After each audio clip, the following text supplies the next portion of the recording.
ಪ್ರಿಯ ವೀಕ್ಷಕರಿಗೆ ಹಳ್ಳಿ ಮನೆ ಊಟ ಎಂಬ ಯೂಟ್ಯೂಬ್ ಚಾನಲಿಂದ ಹೊಸ ವಿಡಿಯೋ ಅಪ್ಲೋಡ್ ಆಗಿದೆ. ನಮ್ಮ ಚಾನಲ್ ಸಬ್ಸ್ಕ್ರೈಬ್ ಮಾಡಿ, ಬೆಲ್ ಐಕಾನ್ ಪ್ರೆಸ್ ಮಾಡಿ. ಇನ್ನಿತರ ಬರುವ ಪ್ರಮುಖ ವಿಡಿಯೋಗಳನ್ನು ನೋಡಬೇಕೆಂದರೆ ಸಬ್ಸ್ಕ್ರೈಬ್ ಮಾಡಿ, ಲೈಕ್ ಮಾಡಿ. ಈಗ ನಾವು ಮಾಡಲು ಹೊರಟಿದ್ದರೂ ಕಡಿಮೆ ಬಜೆಟ್ನಲ್ಲಿ ವೆಜ್ ಬಿರಿಯಾನಿಯನ್ನು ಮಾಡಲು ಹೊರಟಿದ್ದೇವೆ. ಕಡಿಮೆ ಸಾಮಗ್ರಿಯಿಂದ ನಿಮಗೆ ಬೇಕಾದರೆ ವಟಾಣಿ ಮುಂತಾದವುಗಳನ್ನು ನೀವು ಹಾಕೋಬಹುದು ಮತ್ತು ಮಿಕ್ಕಿದ ಮಸಾಲೆಗಳು ಅಲ್ಲ ಪೇಸ್ಟ್ ಹಾಕೋಬಹುದು. ಆ್ಯಂಡ್ ಈಗ ಮೊದಲು ಎಣ್ಣೆ ಕಾಯಿಸಿ, ಎಣ್ಣೆಯಲ್ಲಿ ಉಪ್ಪು, ಎಣ್ಣೆಯಲ್ಲಿ ಸಾಸಿವೆ, ಜೀರಿಗೆ ಹಾಕಿ ಚೆನ್ನಾಗಿ ಕರಿಯಿರಿ. ಅಲ್ಲ ಮುಂತಾದವುಗಳನ್ನು ಹಾಕಿ ನಂತರ ನೀವು ಹೆಚ್ಚಿದಂಥ ಅಡುಗೆಗೆ ಬೇಕಾದ ಸಾಮಗ್ರಿಗಳೆಂದರೆ ಮಸಾಲೆ, ನಿಂಬೆಹಣ್ಣು, ಟೊಮೆಟೊ, ಆಲೂಗಡ್ಡೆ, ಬಟಾಟಿ ಮತ್ತು ಮೆಣಸಿನಕಾಯಿ ಇವುಗಳನ್ನು ಚೆನ್ನಾಗಿ ಹುರಿಯಿರಿ.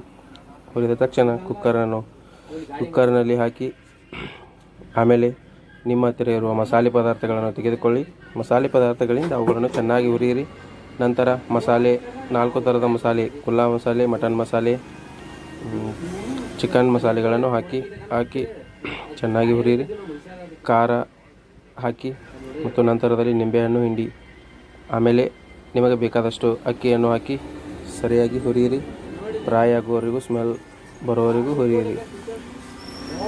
ನಂತರದಲ್ಲಿ ಹಾಗೆ ಮಿಕ್ಸ್ ಮಾಡಿ ಹುರಿಯಿರಿ. ಮಿದುವಾದ ಅನ್ನ ಬೇಕಾದರೆ ಜಾಸ್ತಿ ನೀರು ಹಾಕಿ. 2 ಅಕ್ಕಿಗೆ 6 ಗ್ಲಾಸ್ ನೀರು ಹಾಕಿ, 3 ಗ್ಲಾಸ್ ಅಕ್ಕಿಗೆ 9 ಗ್ಲಾಸ್ ನೀರು ಹಾಕಿ. ಕೇಳೋದರೆ 3ಕ್ಕೆ 5, 5ಕ್ಕೆ 9 ಹೀಗೆ ಚೆನ್ನಾಗಿ ಹಾಕಿ ಹುರಿಯಿರಿ. ನಂತರದಲ್ಲಿ ಉಪ್ಪು ಹಾಕಿ ಆಮೇಲೆ ನೀರು ಹಾಕಿ ಕುಕ್ಕರನ್ನು ಹಾಕಿ 4 ಶೀಟಿಯ ನಂತರ ಓಪನ್ ಮಾಡಿದ ನಂತರ ನಿಮಗೆ ಪಲಾವ್ ಸಿಗುತ್ತದೆ. ಲಾಸ್ಟ್ ಪೂರ್ತಿ ವಿಡಿಯೋ ನೋಡಿ. ಕೊನೆಯದಾಗಿ ಪಲಾವ್ ವಿಡಿಯೋ ಸ್ಕಿಪ್ ಮಾಡಿ ಕೊನೆಯದಾಗಿ ಪಲಾವ್ ಹೇಗಾಗಿದೆ ಎಂದು ನೋಡಿ.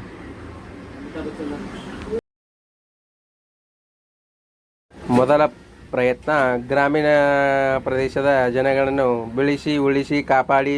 ಜೈ ವಿಕಾಸ್, ಜೈ ಡಿ ವಸ್ಮೆ.